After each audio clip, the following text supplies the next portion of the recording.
সবচেয়ে মর্মান্তিক চিত্র আমরা দেখেছি গাজায়। শিশুরা না খেয়ে অকাল মৃত্যুবরণ করছে, বেসামরিক জনগোষ্ঠীকে নির্বিচারে হত্যা করছে, হাসপাতাল, স্কুল সহ একটা গোটা জনপদ নিশ্চিহ্ন করে দিচ্ছে। জাতিসংঘের স্বাধীন তদন্ত কমিশনের সাথে আমরাও একমত যে আমাদের চোখের সামনেই একটি নির্বিচার গণহত্যা সংঘটিত হচ্ছে। আমাদের দুর্ভাগ্য যে মানব জাতির পক্ষ থেকে এর অবসানে আমরা সর্বোচ্চ চেষ্টা করছি না এখনো। এই অবস্থা চলতে থাকলে ভবিষ্যৎ প্রজন্ম ও ইতিহাস আমাদেরকে ক্ষমা করবে না।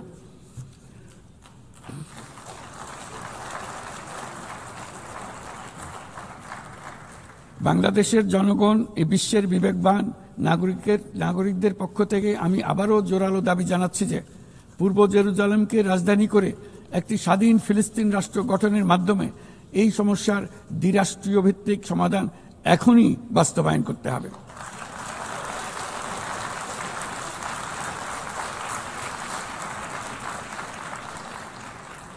শুধুমাত্র 1967 সালের পূর্বের সীমারেখার ভিত্তিতে যেখানে ইসরায়েল ও ফিলিস্তিনি শান্তিপূর্ণ সহাবস্থানে থাকবে তখনই ন্যায় বিচার সম্পূর্ণভাবে কার্যকর হবে।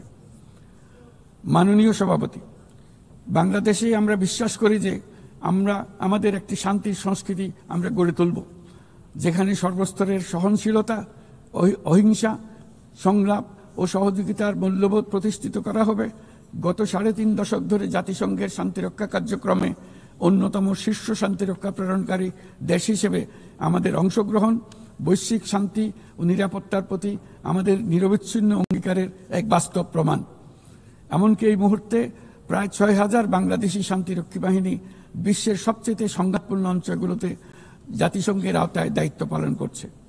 আজ পর্যন্ত মোট 168 জন বাংলাদেশি শান্তিরক্ষী তাদের দায়িত্ব পালনকালে শহীদ হয়েছেন।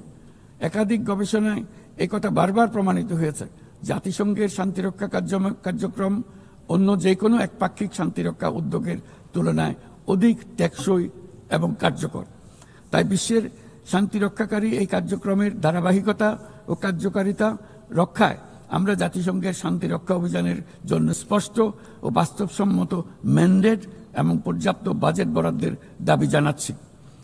শান্তিরক্ষীদের নিরাপত্তা এবং তাদের বিরুদ্ধে সংঘটিত অপরাধের জবাবদিহিতা নিশ্চিত করাও সর্বোচ্চ গুরুত্বের সঙ্গে বিবেচনা করা উচিত।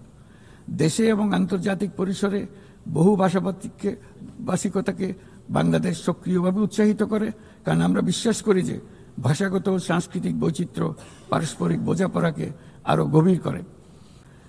একবিংশ শতাব্দীতে কোনো সমাজেই ঘৃণা, অসহিষ্ণুতা, বর্ণবাদ, বিদেশিদের প্রতি বিদ্বেষ বা ইসলাম বিদ্বেষীদের কোনো স্থান নেই।